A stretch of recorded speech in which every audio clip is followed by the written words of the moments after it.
Sumasalangit ka, sambahin ang ngalan mo, masa amin ang kaharian mo, sundin ang loob mo dito sa lupa para lang sa langit. Bigyan mo kami ng aming pagkain sa araw-araw, at patawarin mo kami sa aming mga sala, gaya ng pagpapatawad namin sa nasala sa amin. At huwag mo kami kaiguro sa tukso, at ihensya mo kami sa lahat ng sama. Amen.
At natapos ba lahat ng kabanata hanggang ito? Kung natitinda lahat ay may isa lamang kong tanong tungkol saan ang pinapakita sa Maring Aga. Sa kabo ang konsepto tungkol saan ang wala bang may alam?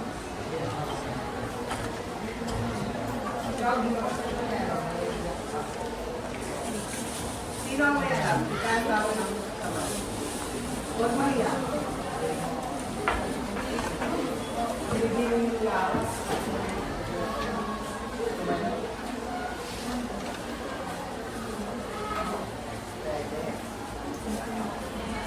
Ibigin yung lawasan.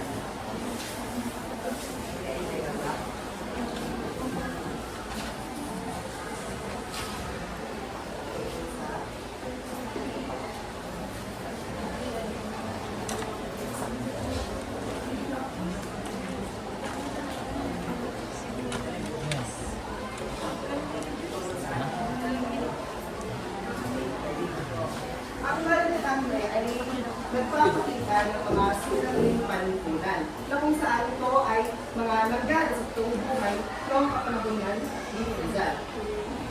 Alam niyo ba yung mga isyong panlipunan?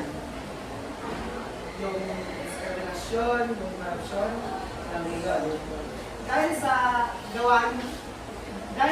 gawain ay ang ating gawain para sa araw ito ay tungkol sa larawan at mga isyong panlipunan.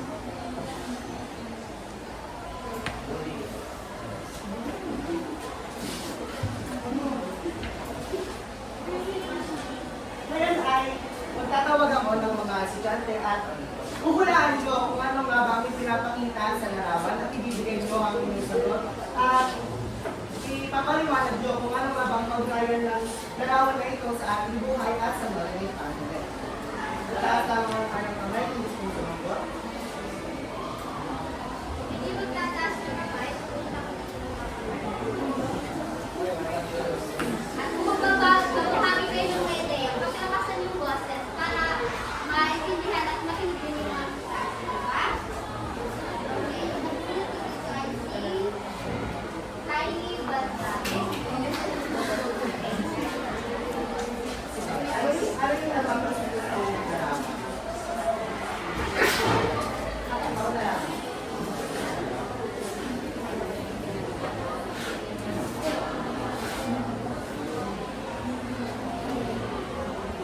Galing, parang batang tulog daw. Ano nga ba yung nasa sitwasyon kapag ikaw isang tulubin? Ikaw ay isang inaapil, isang mahirap. Sa mga kabanata na noong Morinitang ay makikita natin o kapansin-pansin kung gaano pinirapan ng mga mananakot ang mga Pilipino noon. Ito ay sa magitan ng paghihirap. Nahirap lamang ang mga tao noon dahil sa mga ginagawa ng mga. Para sa ikalawang larawan, sino ang gusto ng sumagot? Wala. Yun ang larawan. Taas ng kamay.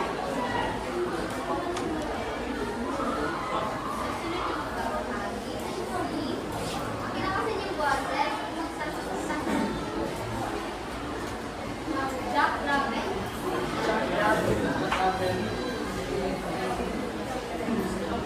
Ano yung napapansin sa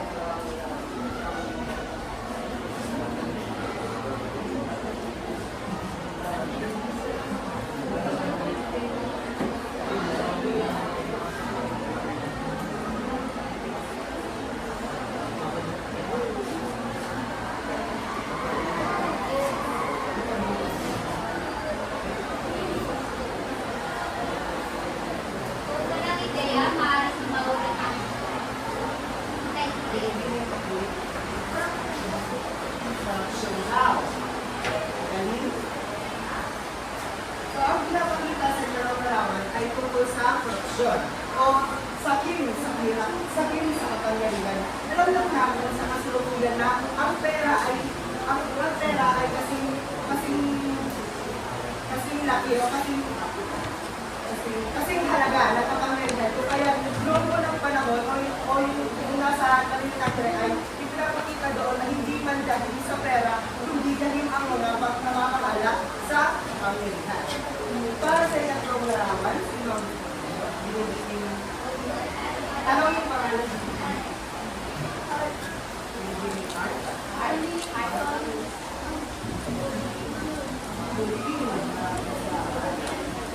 Sino ka? Sino yung sagot?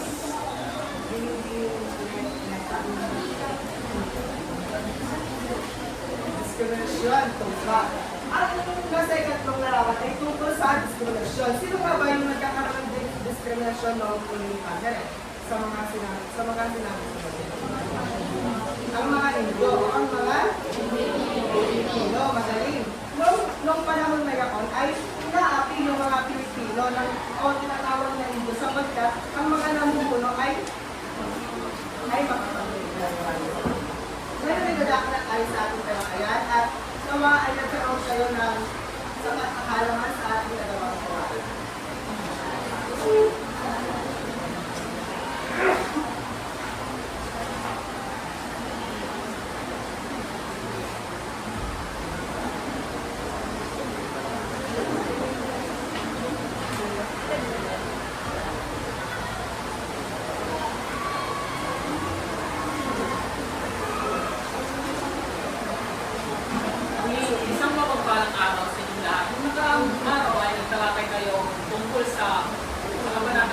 6 hanggang 10. Ngayon, babalikan natin ang mga kinalaman ninyo ng mga nakaraang araw. Pag-ibang nasa araw-araw ng mga dalawang Naseras ng pista. narito ang mga buod ng kabanata 26. Hindi ka, pagtunong ni Bible ay nag-isperat mo sa ito. Dito, isperat ka lamang nakanda ng mga tao at pinapayak na ang kanilang bahay sa pinakabagarbo, malabuti, mga resero ng rutina at nilalabas nila kaya pinakabagandang antigo na karitang ay baso, bato, at iba't ibang panggamit. Puno-puno ng iba't ibang sarang na pagkain, kapagkainan ng mga mayayaman. Marami ang mga kakainin, mga alat na galing pa sa Europa na parang punta sa lugar ng San Diego at marami ang mga taong dadalo para maging masaya ang pista ng San Diego. Ano yung mga paputok ng bang kampana at tugan ng mga handa dito. Alam naman natin na tuwing disperat pa lamang meron ng mga ganitong mga pangyayari na nagaganap sa araw ng bago pa lamang ang pista. Kaya tayo mga kagalang yung pangkalan para sa pamilya at hindi ko ba pang mga kalakusunan. Di ba yung mga sa atin, mga disperat pa lamang may mga kalisyo, may mga talong, may mga stone. Yun, meron na silang nilamot at mga dito, doon sa San Diego, dumalo ang mga pinakamayayamang tao na kilala dahil sila Kapitan sa Pangmodi, anak ni Peter Sicaro.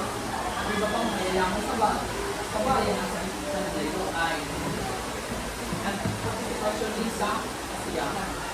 At kapag ang masunod ay balak na mag-misa sa umaga at sa gabi siya ay magiging pagkiro. Sunod, hinirap rin ng mga pagkasakaw at nakikita ang kanilang mga pinakapinan na amin upang hinulog sa mga may-ari ng kanilang bukid. Samantala, tinapos ang bahay paaralan ng Dalawa ni Bara, malapit ang nasahan sa pagkamumbay ng buwan. Dito ang lahat ng gastos na lahat ng gastos na ginawa ni Ibarra ay sarili niya at pinanggihan niya ang tulong na inalok ng mayayamang tao sa lugar ng San Diego at ng mga pari. Sunod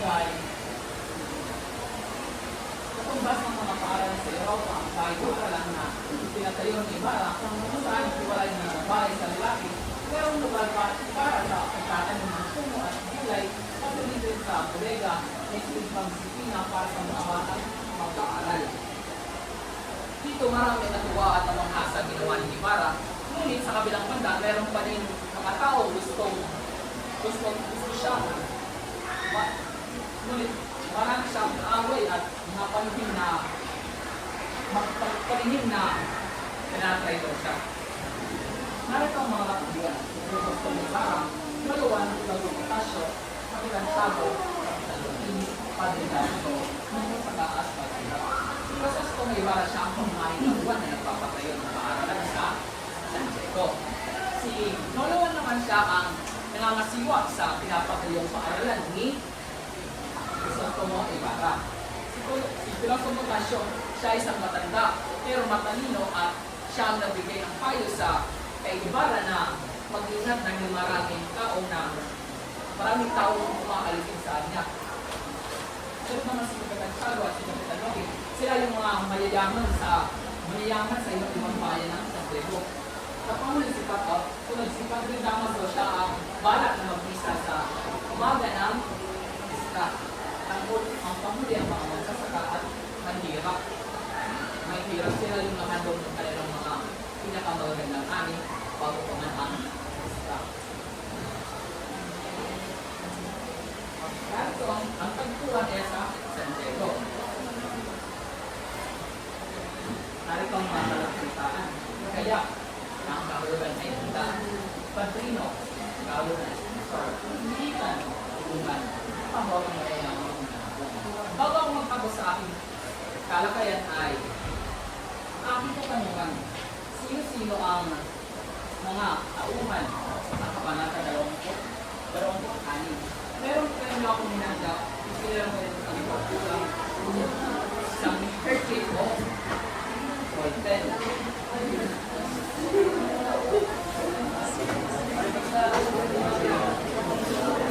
Maingay na.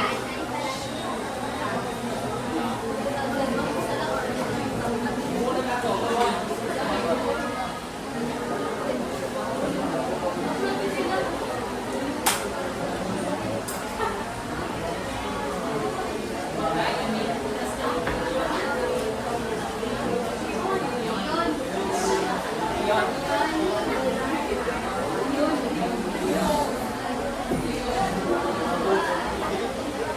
Sino ang mga tauhan sa kabanata 26?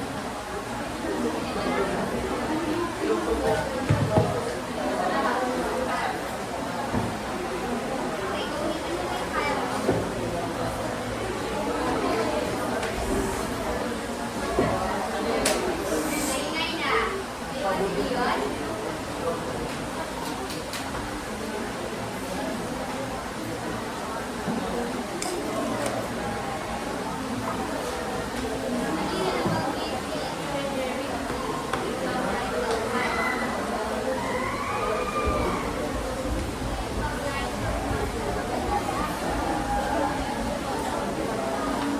Okay, maaari ba ako na kayo agad?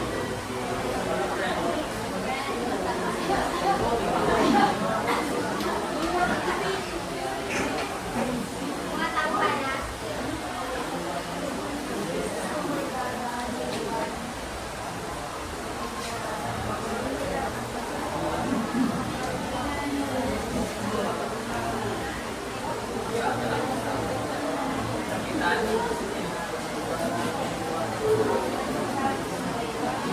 Dalawang nakutan.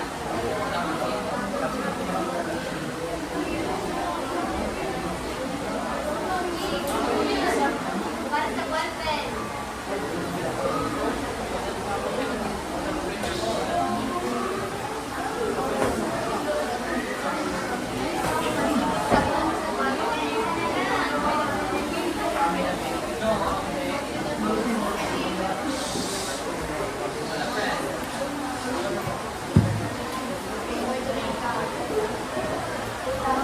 Hindi yung isang kapitan. Yung isa lang kanina ni si Sir Jeremy. Hindi kasi yung ina eh.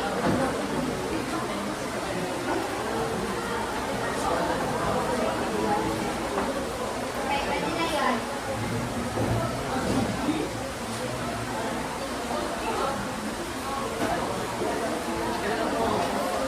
Para sa susunod na magbabahagi yan.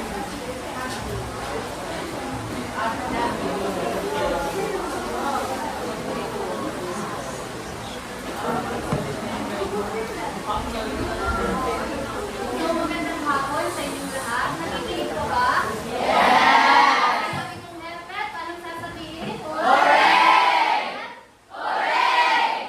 Ngayon, bago natin tutukin ang kabanata 27 na pinamagatang pagpapasimusiling ay tatanungin ko muna kayo kung bakit nga ba pinag-aaralan natin ang malimitak nila?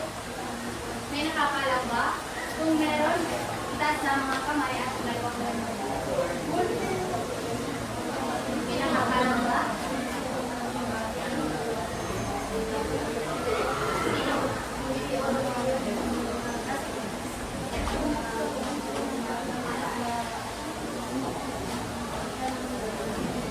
Maraming salamat.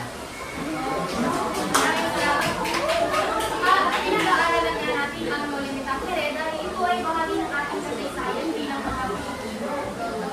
Dito ay pinakita ni Sir Rizal ang pagkikipaglaban sa mga Espanyol upang makamtan natin ang kalayahan at maiwasan ang pang-aabuso ng mga Espanyol sa mga Pilipino dahil nga minamalit tayo noon ng mga Espanyol.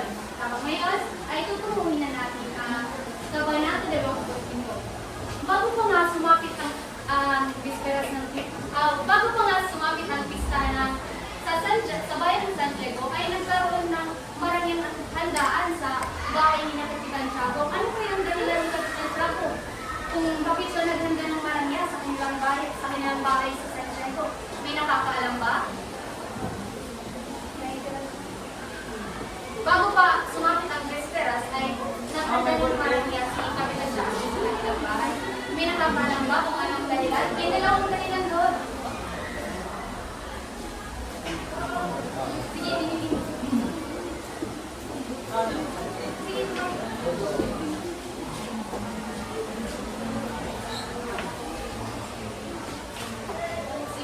Sige, isa yan sa mga dahilan doon. Meron pang isa. Ako ma'am. Pagbisita ng Kapitan Dinas.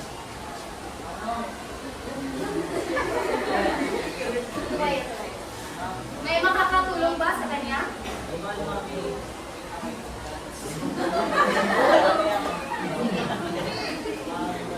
Manatili matatay.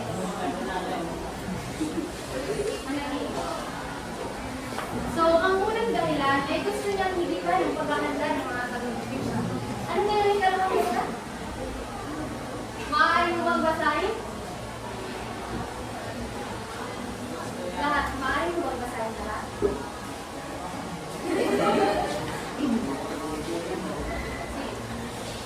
Bago pa man pagdiwang ang pista sa bahay ni Kapitan Tiago ay nagkaroon ng kanyang handaan. Gusto niyang ikita ng pag-aaral ng mga Pilipino. Dahil roon, naroon din ang kanyang mamalundang asikan. Maraming salamat, maaari ka ng sabang. So, ang unang dahilan ay gusto niyang higitan ang paghahanda ng mga taga-probinsya. Dahil nga, si Kapitan Tiago ay parang gusto niyang maging superior. Parang gusto niyang walang nakakalaman sa kanya. O kaya, gusto niyang higitan ang paghahanda ng mga taga-probinsya. Dahil kilala naman natin si Kapitan Tiago na siya ay laking Maynila. Kaya gusto niyang walang nakakalamang o nakakahigit pa sa kanya. Kaya siya naghanda ng marangya sa kanilang bahay. So, isa pa sa dahilan doon ay dahil naroon ang kanyang mamanugang na si Crisostomo Ibarra. So, si Crisostomo Ibarra ay nobyo ng kanyang anak na si Maria Clara. O, tama. Si Maria Clara ay nobyo ng kanyang nobyo ni Crisostomo Ibarra. Tama. So, alam naman natin na si Crisostomo Ibarra ay sikat o tanyag sa Maynila dahil naiilathala sa siya mga pahayagan sa Maynila. Nakupuri siya, naiilathala. Kaya isa rin to sa mga dahilan na gustong makisama ni Kapitan Tiago kay Crisostomo Ibarra sa kanyang tagumpay at upang mapuri rin siya sa pahayagan sa Maynila. Ano nga ulit ang mga dahilan kung bakit naganda si Kapitan Tiago ng marangya?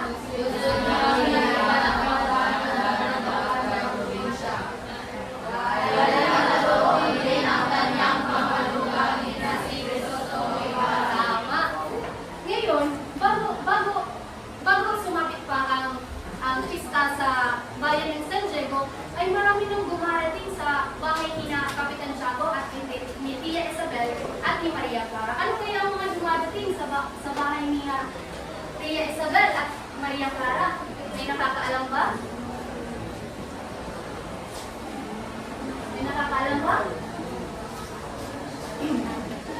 Sa mga, bago pa man dumating bago pa man sumapit ang pista sa bayan ng San Diego, ay marami nang dumarating sa bahay ng Kapitan Tiago. Ano kaya ang dumarating sa bahay ng Kapitan Tiago? May nakakaalam ba dito?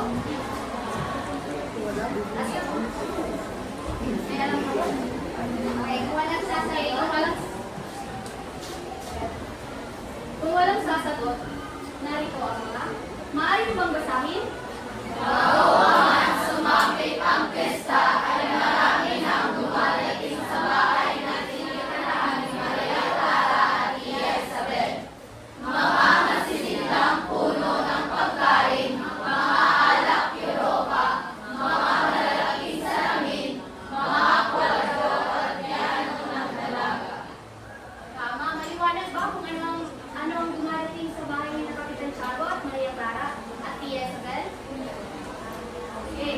Si Kapitan Tiago ay dumating noong bisperas ng pista sa San Diego. Maaari bang basahin? Si Kapitan Tiago ay dumating ng bisperas ng pesta. Nang bumalik si Maria Clara sa kanyang kamay, ay niregaluhan niya ito ng isang magandang panglos na may esmeralda at brilyante, na may lamang maliit na piraso ng bangka ni San Pedro. Sa dahong inupan ng ating Panginoong Jesucristo noong sila'y namamangka. So, ayun nga, dumating si Kapitan Tiago ng bisperas ng pista. At mamumalik si Maria Clara sa kanyang kamay ay kaagad niyang niragaluhan ng ano? Ng agos na may esmeralda at brilyante. Kalugod-lugod ang pagkikita ni Kapitan Tiago at ni Crisostomo Ibarra. So, di nagtagal, nagsinatihan yung mga kaibigan ni Maria Clara at kinaya siyang mamasyal o maglakad-lakad sa bayan nila. Kaya agad naman na humingi ng pahintulot si Maria Clara sa kanyang ama at kaagad naman siyang pinahintugutan o itugutan niya Papa. So, after ito, sinabi ni Kapitan Tiago na bumalik agad bago maghapunan dahil darating doon si Padre Damaso. Darating doon si Padre Damaso dahil doon siya maghahapunan. So, inaya rin ni Kapitan Tiago si Ibarra na doon na maghapunan sa kanila. Subalit, mag-alap na tinanggihan ni Ibarra ang alok ng Kapitan. So inaya nga ni Kapitan Tiago si Crisostomo Ibarra ni Kapitan Tiago si Crisostomo Ibarra na doon na maghapunan. Kaya, ngunit, magalang na tinanggahan niya ito. Bakit niya ito tinanggihan?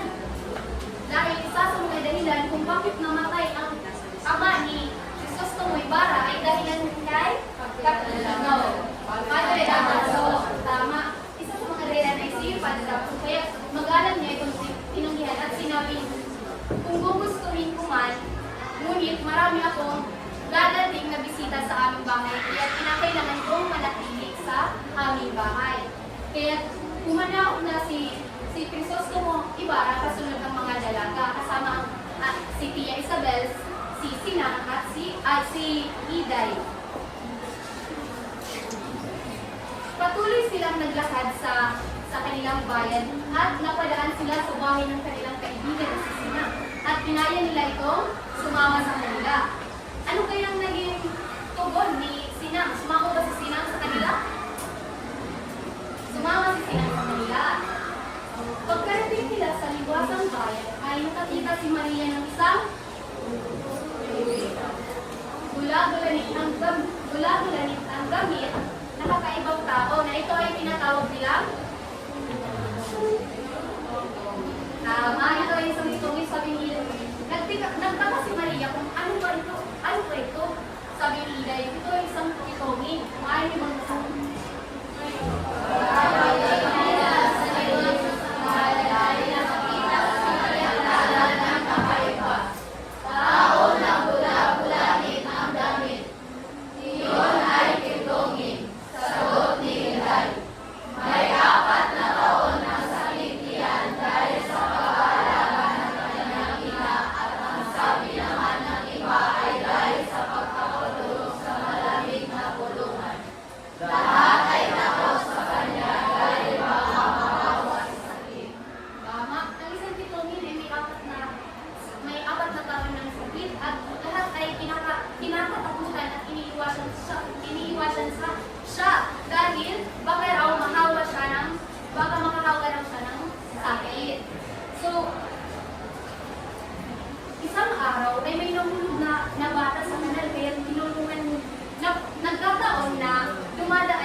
Habang hinahagpit siya ng 6 na palo, ay sinisigawan siya ng matuto ka.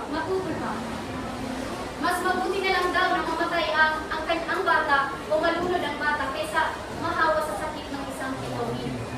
Kaya naawa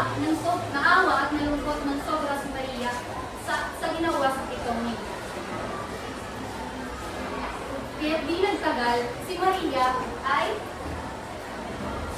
niyo po basahin? Inilagay na ang agnos na kabibigay pa lamang ng kanyang ama sa gusto ng tikomi. Inilagay niya ang agnos na kabibigay pa lamang ng kanyang ama. At kaagad namang nagtanong o nagtapa ang kanyang mga kaibigan kung bakit niya ito binigay. Sabi ni Maria, wala na akong ibang bagay na maibibigay pa, kundi iyon lang.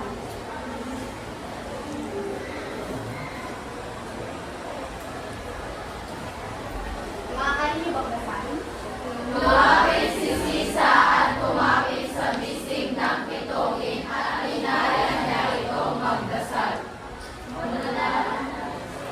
So, may isang baliw na lumapit kay Sisa.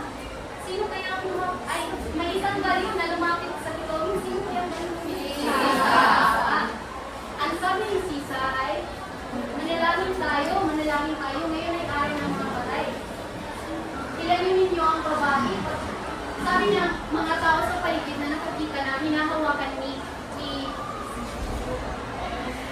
Sisa ang pitongin ay sinabi niya na Ilaluin niyo ang babae. Paghiwalayin niyo sila, mahahawa ang baliw. Sigaw ng mga sa kanila. yan yung sabi ng tao sa paligid. Dahil nga, takot sila sa pitongin dahil makamahawaan sila ng sakit. Sabi ni Sisa kaya sa pitongin, nakita mo ba ang ilaw sa tore na iyon? Iyon ay si Basilio. Na kumapanahon sa ibig. Nakita mo rin ba ang ilaw na nasa konbento? Iyon ay si Christine. Kaso hindi mo na sila nadadalaw dahil may sakit ang Cora. At ang Cora ay maraming bansa at maraming bansa ang nawawala, sabi ni Sisa. Alam naman natin na isa sa mga dahilan kung bakit namatay si Christine ay dahil sa pinagbintangan siya na magnanakaw, tama? So, binitawan na ni Sisa ang Titomit at umalis pa palayoy at habang umaawi. At pagkalipas ay nakita ni Ibarra na si Sisa ay pinakalagyan ng mga sundalo habang siya ay naglalaban. Hindi nagtagal ay dinalak rin ni Maria Clara na umuwi dahil nga sa hindi inaasang pangyayari na kanyang masasaksihan sa kanyang paglalakbay. Napagtanto ni Maria Clara na marami palang naghihirap at tapos palad sa kanilang bayan kaya naawa ng sobra at umuwi na lang sa iyo.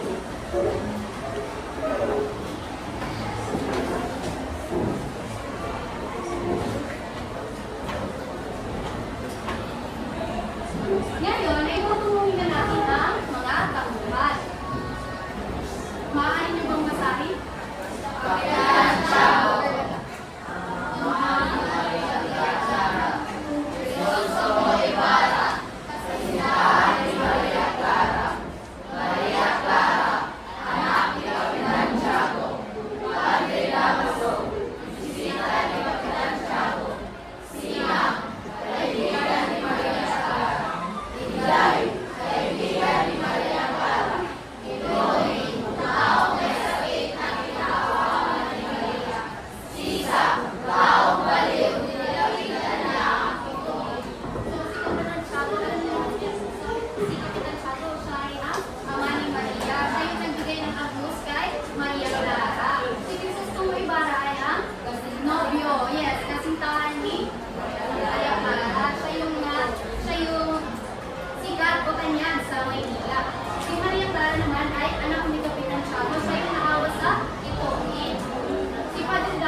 Dalawang kapitan.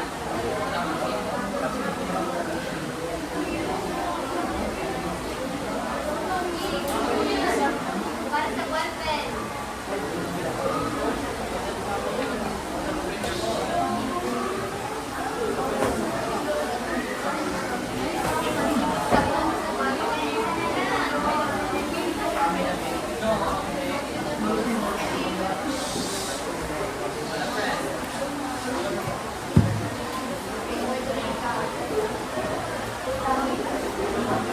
Hindi yung isang kapitan. Nakita lang kanina ni Teacher Jervy. Hindi nakikinig.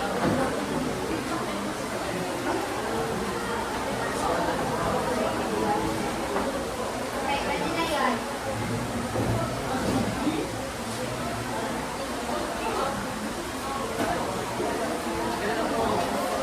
Para sa susunod na magbabahagi.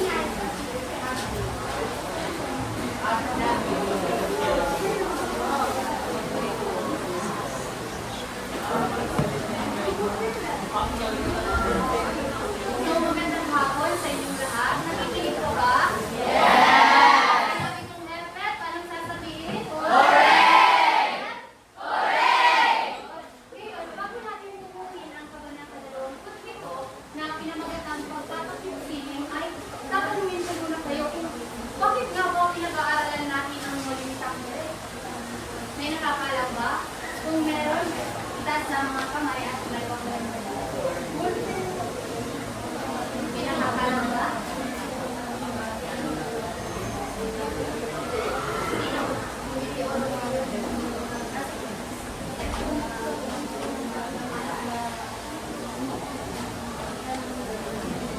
Maraming salamat. Maraming salamat. Pinag-aaralan nga natin ang Molimitang Mere dahil ito ay bahagi ng ating kasaysayan bilang mga Pilipino.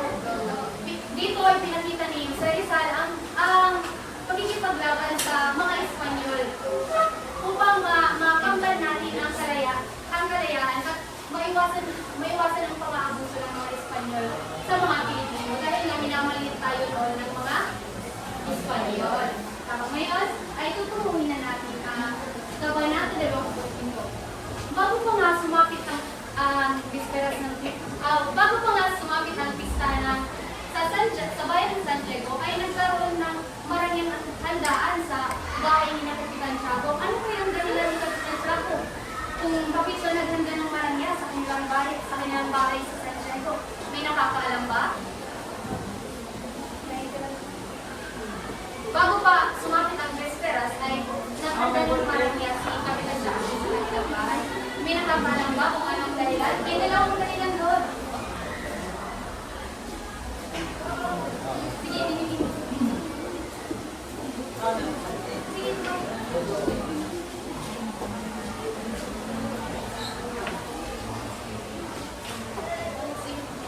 Isa yan sa mga dahilan doon. Meron pang isa.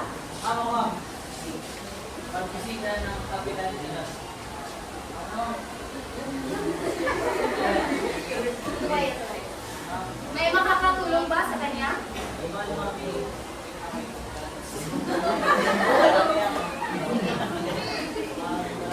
Malaking matabay.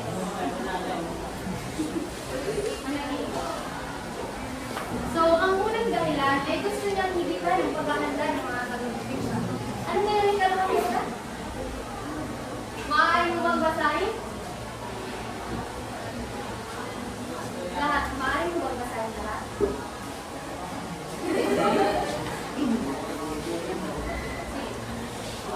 Bago pa man pagdiwang ang pista sa bahay ni Kapitan Tiago ay nagkaroon ng maranyang handaan.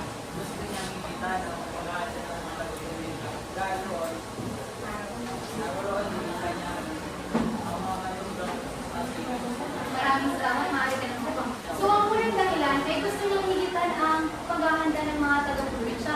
Dahil nga, si Kapitan Tiago ay parang gusto niyang maging superior. Parang gusto niyang walang nakakalamang sa kanya. O kaya, gusto niyang higitan ang paghahanda ng mga taga-probinsya. Dahil kilala naman natin si Kapitan Tiago na siya ay laking Maynila. Kaya gusto niyang walang nakakalamang o nakakahigit pa sa kanya. Kaya siya naghanda ng marangya sa kanilang bahay. So, isa pa sa dahilan roon ay dahil naroon ang kanyang mamanugang na si Crisostomo Ibarra. So, si Crisostomo Ibarra ay nobyo ng kanyang anak na si Maria Clara.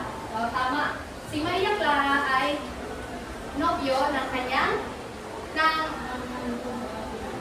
nobyo ni Crisostomo Ibarra. Tama. So, alam naman natin na si Crisostomo Ibarra ay sikat o tanyag sa Maynila dahil naiilathala sa siya mga pahayagan sa Maynila. Nakupuri siya, naiilathala. Kaya isa rin to sa mga dahilan na gustong makisama ni Kapitan Tiago kay Crisostomo Ibarra sa kanyang tagumpay at upang mapuri rin siya sa pahayagan sa Maynila. Ano nga ulit ang mga dahilan kung bakit naganda si Kapitan Tiago ng Marangya?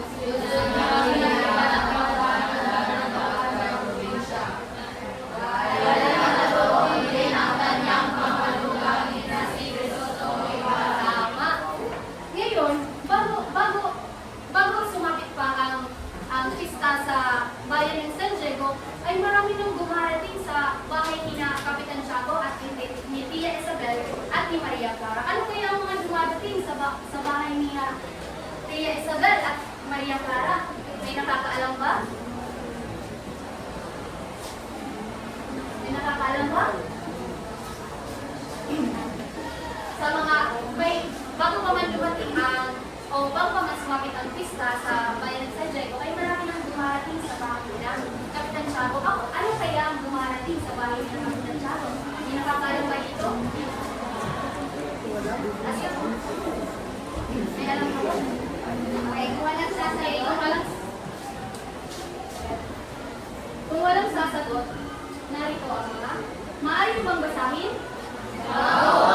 Sumapit ang pesta ay marami nang dumarating sa bahay na tinirahan ni Maria Clara at Tia Isabel. Mga nasisindang puno ng pagkain, mga alak Europa, mga malalaking salamin, mga kwarto at piano ng dalaga. Tama, maliwanag ba kung ano ang dumarating sa bahay ni Kapitan Tiago at Maria Clara at Tia Isabel? Okay. Si Kapitan Tiago ay dumating noong bisperas ng pista sa San Diego. Maaari niyo bang basahin? Si Kapitan Tiago ay dumating ng bisperas ng pesta. Nang bumalik si Maria Clara sa kanyang kamay, ay niregaluhan niya ito ng isang magandang panglos na may esmeralda at brilyante, na may lamang maliit na piraso ng bangka ni San Pedro, sa harong inuupan ng ating Panginoong Jesucristo noong sila'y namamangka. So, ayun nga, dumating si Kapitan Tiago noong bisperas ng pista. At mamumalik si Maria Clara sa kanyang kamay ay kaagad niyang niragaluhan ng ano? Ng agdos na may esmeralda at brilyante. Kalugod-lugod ang pagkikita ni Kapitan Tiago at ni Crisostomo Ibarra. So, di nagtagal, nagsinatihan yung mga kaibigan ni Maria Clara at hinaya siyang mamasyal o maglakad-lakad sa bayan nila. Kaya agad naman na humingi ng pahintulot si Maria Clara sa kanyang ama at kaagad naman siyang pinahintulutan o itugutan niya Papa. So, after ito, sinabi ni Kapitan Tiago na bumalik agad bago maghapunan dahil darating doon si Padre Damaso. Darating doon si Padre Damaso dahil doon siya maghahapunan. So, inaya rin ni Kapitan Tiago si Ibarra na doon na maghapunan sa kanila. Subalit, mag-alam na tinanggihan ni Ibarra ang alok ng Kapitan. So inaya nga ni Kapitan Tiago si Crisostomo Ibarra ni Kapitan Tiago si Crisostomo Ibarra na doon na maghapunan. Kaya, ngunit, magalang na tinanggahan niya ito. Bakit niya ito tinanggihan? Dahil isa sa mga dahilan kung bakit namatay ang ama ni Crisostomo Ibarra ay dahilan kay Kapitan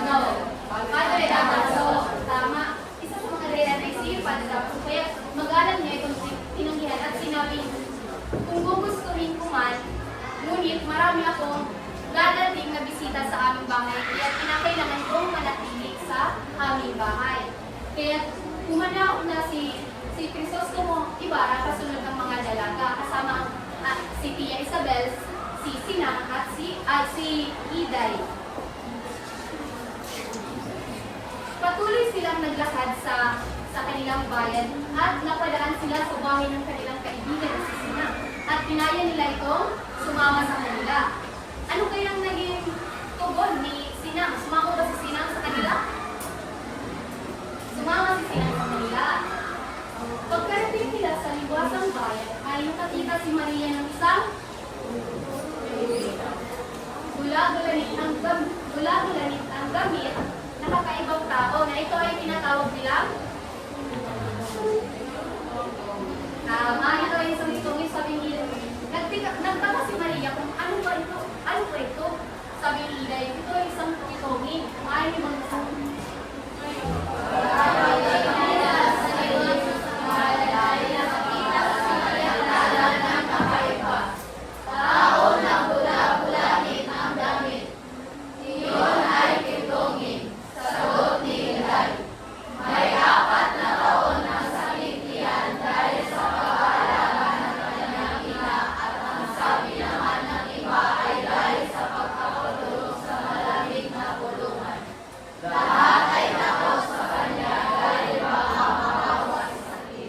Tama. Ang isang pitongin ay may apat na taon ng sakit at lahat ay kinakatakutan at iniiwasan siya dahil baka raw makahawa raw siya ng sakit. So, isang araw ay may nahulog na bata sa kanal kaya nagkataon na dumadaan ang pitongin kaya tinulungan niya ito. At pagkalipas ng ilang minuto ay nalaman ng ama ng bata na isang pitongin tumulong sa kanyang anak at kanya itong isinumbong sa kapitan at inutusan niya na pagupitin ng anim na palo sa gitna ng daan. Habang hinahagupit siya ng anim na palo ay sinisigawan siya ng matuto ka. Mas mabuti na lang daw na mamatay ang bata o malunod ang bata kaysa mahawa sa sakit ng isang pitongin. Kaya naawa at nalungkot ng sobra si Maria sa ginawa sa pitongin. Kaya di nagtagal, si Maria ay paano ko basahin? Inilagay niya ang agnos na kabibigay pa lamang ng kanyang ama sa gusto ng pitongin. Inilagay niya ang agnos na kabibigay pa lamang ng kanyang ama. At kaagad namang nagtanong o nagtapa ang kanyang mga kaibigan kung bakit niya ito binigay. Sabi ni Maria, wala na akong ibang bagay na maibibigay pa, kundi iyon lang.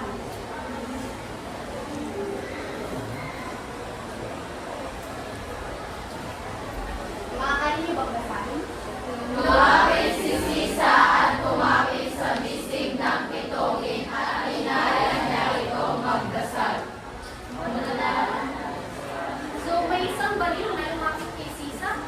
Sino kaya may isang baliw na lumapit sa pitongin? Sino kaya baliw ni Sisa? Ang sabi ni Sisa ay, manalangin tayo, ngayon ay araw ng mga patay. Ilanin ninyo ang babae. Sabi niya, mga tao sa paligid na nakakita na hinahawakan ni Sisa ang pitongin ay sinabi niya na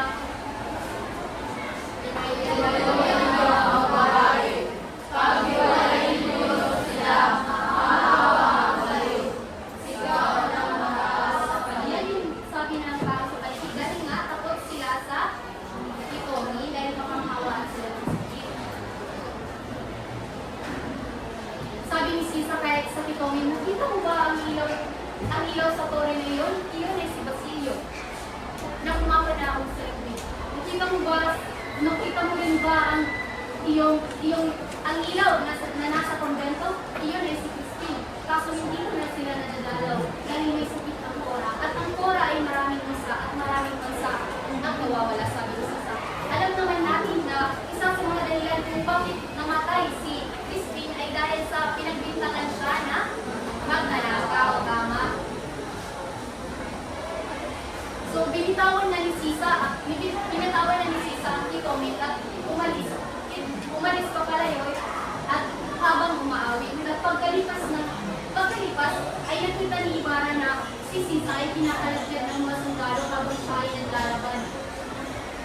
Hindi nagtagal ay dinalak rin ni Maria Clara na umuwi dahil nga sa hindi inaasahang pangyayari na kanyang masasaksihan sa kanyang paglalakbay. Napagtanto ni Maria Clara na marami palang naghihirap at tapos palad sa kanilang bayan kaya naawa ng sobra at umuwi na lang sa iyo.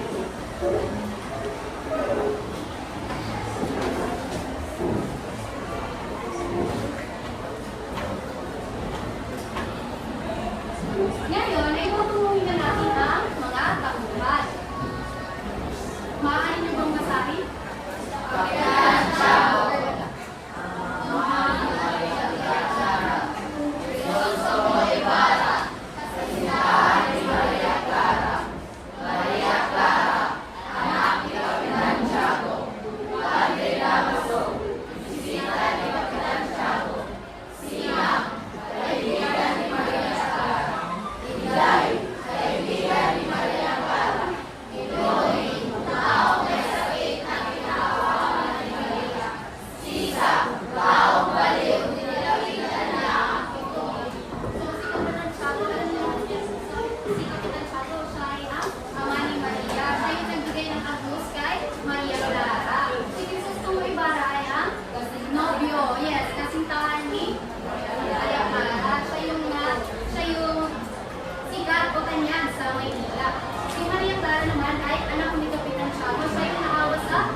Isang uri ng sakit sa balat na nagdudulot ng pagkapinsala at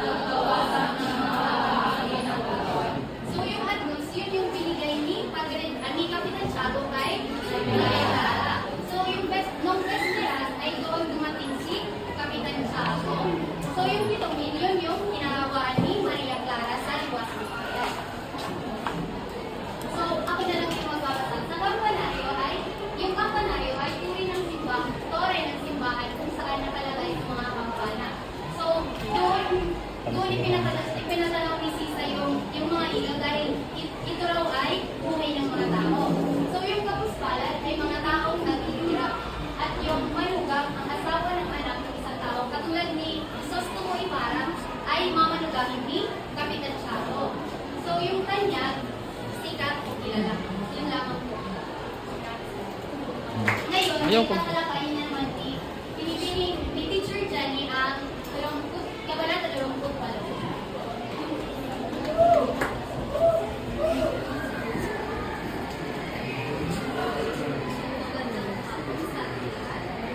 Agad tayo tutungo sa kabanata at pinamagatakot ng sulatan.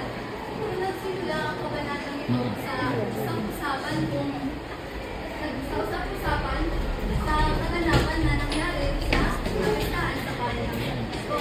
So, kabilang sa balita, marami ang kapistahan ng bayan, ang mga pangyarihan ng mga kilalang tao sa Santiago, mga pagtatanghal at ang mga kasiwa ng mga baring Francisco sa pista. So, tayo mo pang basahin ang sunod na ulit.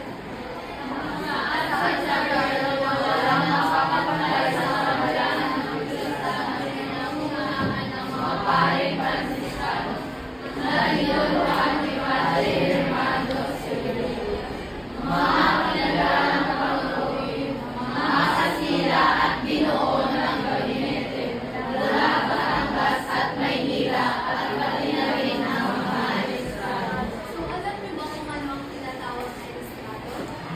Sinang may ideya? Wala?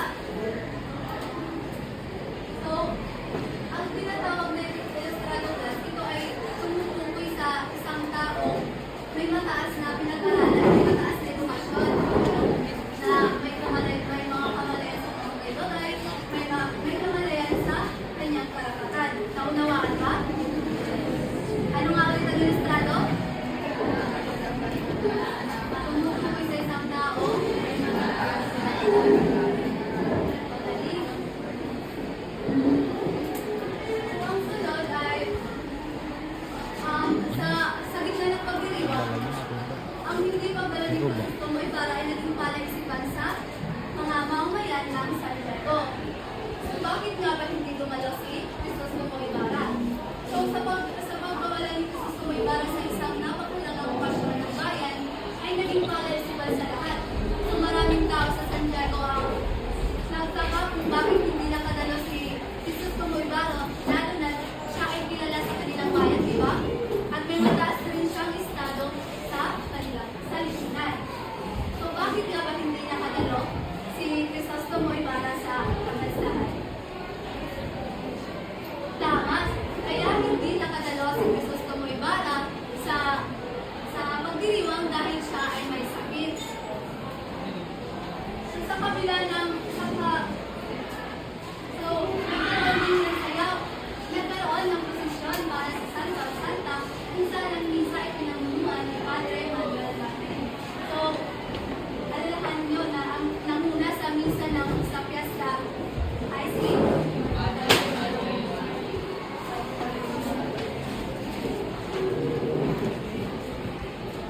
So, matapos ang seremonya at ang misa ay sinundan na ganito ng sayawan na pinangunahan ng mga ama na sila Pagkay Pablo at Maria Clara na ikinayabot ng lalaka.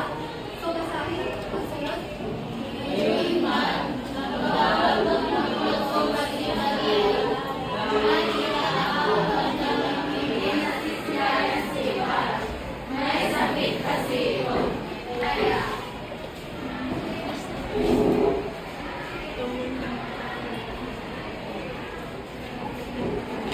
So, sa kabila ng kasiyahan, si Maria Clara ay hindi gusto sa sisiyahan. Hindi na nagugusto na nangyayari dahil labis na siyang nag-aalala sa kanyang kasintahan na si Cindy. Tama. So, makaya ng sabi ko kanina na kaya hindi nakadala si Crisostomo Ibarra sa pagdiriwang dahil siya ay may sakit. So, yun ang dahilan kung bakit hindi na silayan ni Maria si Crisostomo Ibarra ng ilang araw. Kaya nagpa siya si Maria ng sulatan ng kanyang kasintahan upang masiguro na siya ay upang masiguro na ang kalagayan ito.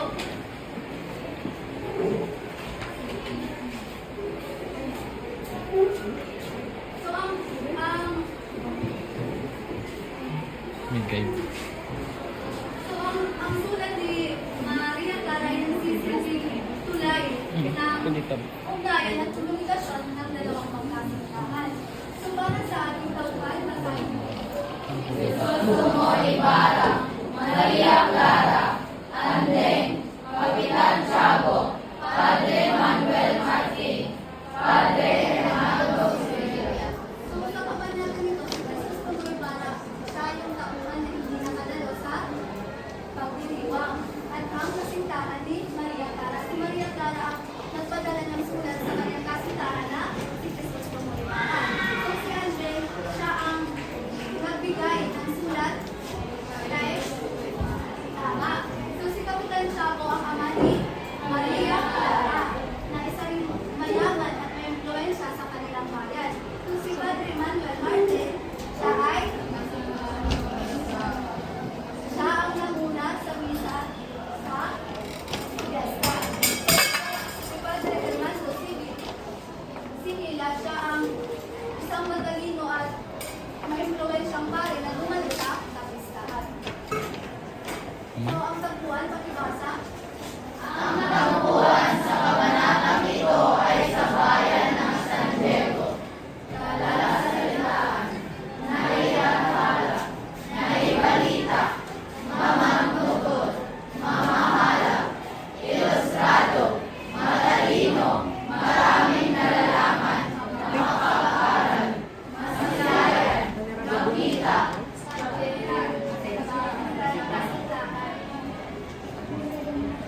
Ang susunod ay si Teacher Lolin.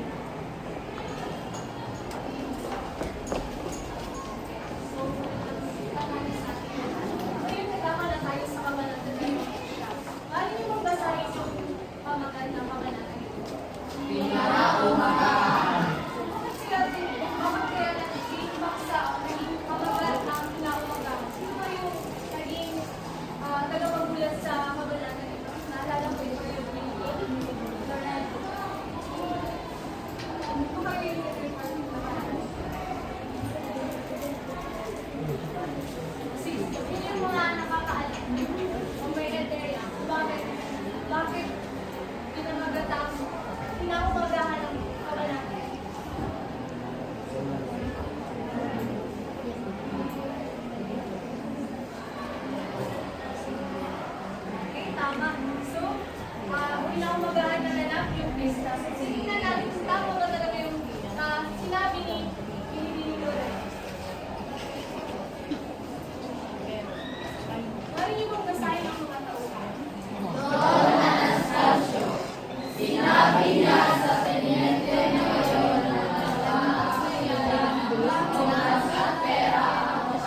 posisyon ito, makikita ang antas ng buhay ng mga mamamayan.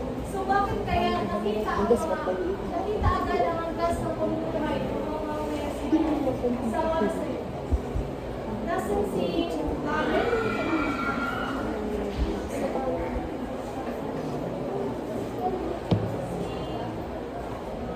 Ogardo. Nasaan si Ogardo? So kung magdadalo ka sa isang pista o sa isang iyaw, ano kayo yung unang mong ginagawa? O ano kayo yung iniisip mo bago dumalo sa isang pista? Ano? Kunwari, dadalo ka sa pista o sa isang iyaw, ano kayo yung unang iisipin mo? Ihahanda mo para sa sarili mo para preparasyon para pumunta ka. Yes, tama.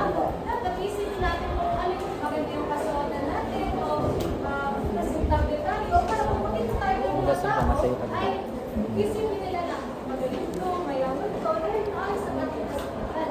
At sa nasabi na nakikita ang antas ng pamumuhay dahil nung panahon na yun, yung mga mayayaman ay nagsuot ng mga gandang alahas, samantala yung mga mahihirap naman nagsuot lang ng simpleng vestido or kaya lang nilang mga dating.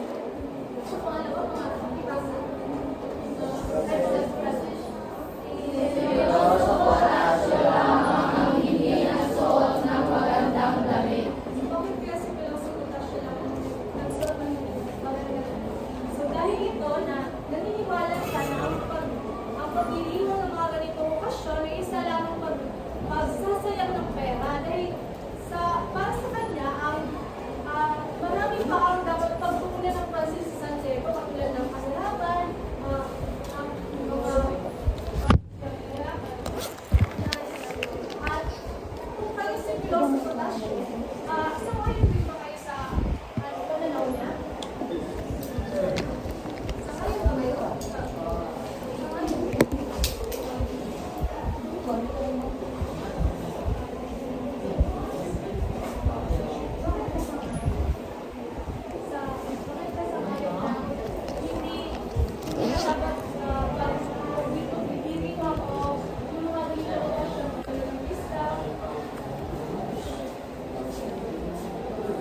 kuan aside nito him yung only pictures.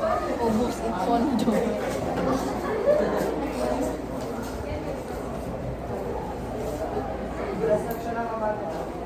Okay, tama. Sunod. Saan natapos ang posisyon?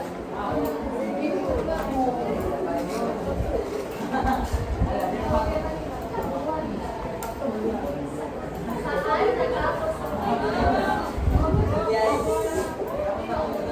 Secret. Wala mo. Oo, dali-dali yung sagot mo. Okay, tama.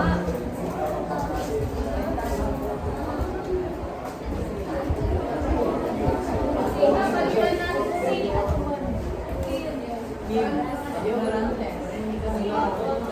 Sino ang pare sinadyang magkasakit? Sino yung pare na magbibig sa dapat?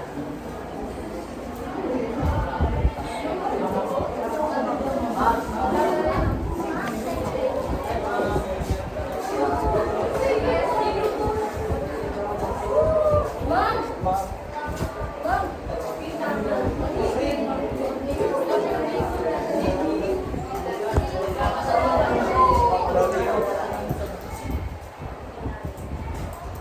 Pang-apat, sino ang walang labas na sumuway sa mga project? Kung sangayon siya kay Los Fundacion, wala siyang labas na salumatan yung mga project. Tama. Ano sa aking tatanong? Sa anong kabanat, sa anong pangyayari sa akda, sa kabanatang ito, masasalamin pa rin yung hanggang ngayon nangyayari pa rin sa atin. Hanggang ngayon nangyayari pa rin sa atin.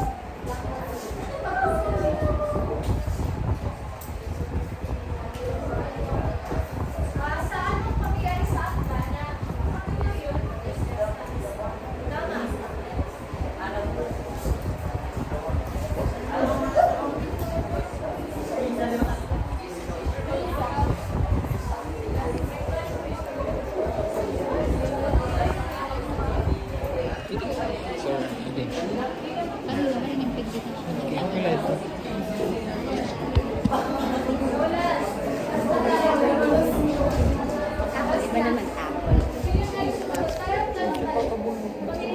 Sorry.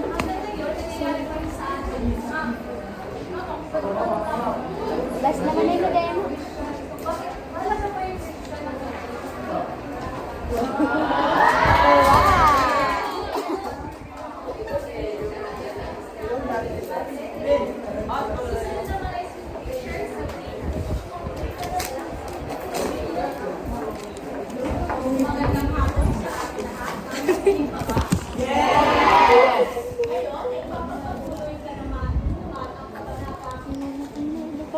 Ayun na.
Sino yung PID para sa alkalde? Wala. So, pag sinabi natin alkalde, yung mayor. Mayor. So, yung mayor yung hinihintay ng lahat. So, parang ito ay sinamantala ng mayor o ginawa, yung tuyo niya na magpahuli para yung atensyon ng mga tao ay mapunta sa kanya. Di ba? May suot na siyang limang medalya para magsimba lang. Tama ba yun? Bakit? Bakit hindi tama na magsuot na siya ng limang medalya para sa simba lang?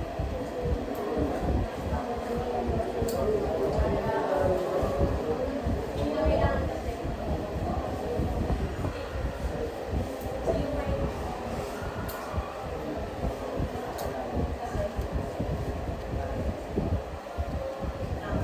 pwede. So, hindi na kailangan na magsuot ka ng medalya kasi tayo lang ay magdala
i-grumble lang.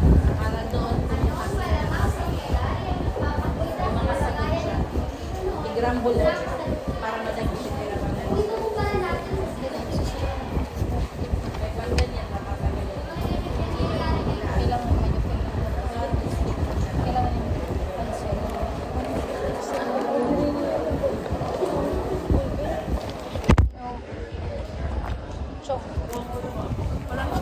Pagalitan kita, may daw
Pero kita sa 2, 4, 5 na lang.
Thank you.